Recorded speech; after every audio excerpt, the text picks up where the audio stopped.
Pushpa 2 benefit show సందర్భంగా December 4న night Hyderabad సంధ్యా థియేటర్లో తొక్కిసలాట జరిగిన విషయం తెలిసిందే. ఈ విషాద ఘటనలో రేవతి అనే మహిళ మరణించగా ఆమె కుమారుడు శ్రీతేజ్ తీవ్ర గాయాలకి గురవ్వడంతో పోలీసులు హాస్పిటల్లో జాయిన్ చేశారు. డిసెంబర్ 4 నుంచి అపస్మారక స్థితిలోనే ట్రీట్మెంట్ తీసుకుంటూ ఉన్న శ్రీతేజ్ రీసెంట్గా హాస్పిటల్ నుంచి డిశ్చార్జ్ అయ్యాడు.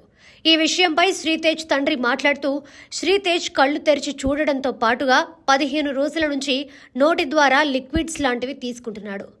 మనుషుల్ని గుర్తుపట్టలేకపోయినా స్టేబుల్గానే ఉన్నాడు. కృత్రిమ ఆక్సిజన్, వెంటిలేటర్ అవసరం లేదని డాక్టర్స్ చెప్పారు. ఫిజియోథెరపీ కోసం న్యూరో రీహాబిలిటేషన్ సెంటర్కి తీసుకువెళ్తామని తెలిపారు. శ్రీతేజ్ ఆరోగ్య పరిస్థితి బాగుండడంతో అల్లు అర్జున్ అభిమానులతో పాటు సామాన్య ప్రజానికం సోషల్ మీడియా వేదికగా తమ ఆనందాన్ని వ్యక్తం చేస్తున్నారు.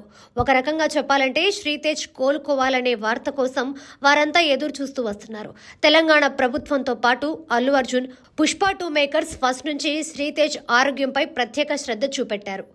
శ్రీతేజ్ తల్లి రేవతి మృతికి సంతాపాన్ని వ్యక్తం చేస్తూ వారంతా భారీ ఆర్థిక సాయం చేయడంతో పాటు శ్రీతేజ్ హాస్పిటల్కి అయ్యే ఖర్చుల్ని కూడా చూసుకున్నారు. ఇక ఈ కేసులో అల్లు అర్జున్ ఒక రోజు జైల్లో ఉండడంతో పాటు ప్రస్తుతం బెయిల్పై బయట ఉన్న విషయం తెలిసిందే.